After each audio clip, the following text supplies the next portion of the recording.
So speaking of, we're going to talk about now policy from Vice President Kamala Harris. She should be giving her economic speech and laying out her plans later on this afternoon. Nathan Dean is Bloomberg Intelligence senior policy analyst, is joining us. We've already heard rumblings like some tax breaks for first-time home buyers, extension of child tax credit, really going after some of the food company mergers like a Kroger and Albertson, also trying to lower grocery costs. What are you expecting?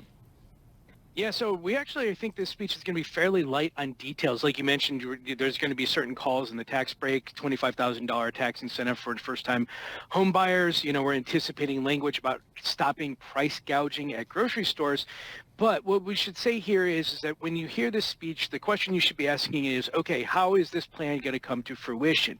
Now, all those tax changes that we've been talking about, most likely they are going to require an act of Congress, which, that is always difficult to come by next year, even with the Trump-era tax cuts expiring at the tail end of 2025. And this price gouging debate, when Kamala Harris comes out and says, I'm going to stop, price gouging at grocery stores, what she says there is she's most likely going to say, I'm going to put out an executive order directing the FTC to look at grocery stores who are conducting unfair practices rather than any type of legislation or regulation. And so from an equity perspective of these grocery stores, it's mostly headline risk right now because we don't think ultimately this is going to turn into something even bigger for them. Well, that was going to be my first question, Nathan, is where does implementing tax cuts and some of these subsidies rank in kind of what Harris presidency would want to achieve? Is it at the top of the list, the middle of the list, or the bottom? I actually think it's at the top of the list. I mean, if you think of what's going to happen next year, the tail end of 2025, these individual tax cuts expire. These are the Trump-era tax cuts. And it doesn't matter what the makeup of Congress is. If the Republicans control the Senate and the Democrats control the House, for example, if Kamala Harris wins, she is going to try and ensure that those tax cuts for individuals don't increase. Now, the question is, how do you pay for that? And there is going to have to be some give and take. And, Eric was talking about this in the Muni segment just beforehand. There are going to be areas of taxes that will go up in order to pay for this. If you're in New York and New Jersey, the SALT deduction is going to be back in the debate. Is there going to be taxes on high net worth individuals that are earning $400,000 or more?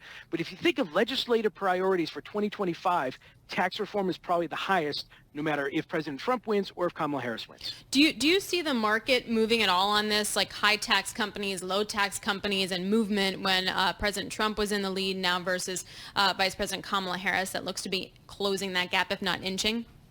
I think the biggest catalyst for the tax market movement is if one party controls the House, the Senate, and the presidency after the elections. Because if they do that, they can use then reconciliation to essentially bypass the opposition and do whatever they want. Massive tax cuts under our Trump presidency, increases in taxes in certain areas under our Harris presidency. But if you get a mixed Congress where one party controls one of the chambers, everything is going to have to be negotiated and it's have to be scaled down. So I think, you're going to have a lot of headline risk and a lot of what if scenarios with all these tax possibilities, but the outcome of the elections and who controls Congress and the presidency is probably the biggest catalyst for movement.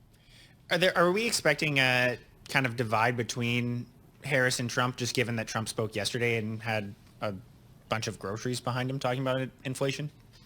Well, it's kind of interesting because they're almost talking about the same issue here, and they're almost saying the same thing. I mean, Senator Vance even proposed a $5,000 tax credit for a child tax credit. Kamala Harris is going out there and proposing a $6,000 child tax credit. So it's almost the same thing, but it's just over messaging, I think, at this point. And so it's kind of, ironic, if you will, that, Kamala Harris is in the White House, but is almost running as a change candidate. But ultimately, both candidates are staying at this very high level. They're making points that I think sound good on paper. There's not a lot of specifics behind it. And then again, which is why we ask our clients, anytime you hear this statement coming out of either candidate's mouth, just remember, how are they going to get it into fruition? Because if it requires an act of Congress, then the odds of that go lower in 2025. It's such a good point. I'm struck by that all the time, that like some of the proposals actually sound very similar. Nathan, really appreciate Nathan Dean, Bloomberg Intelligence senior policy analyst.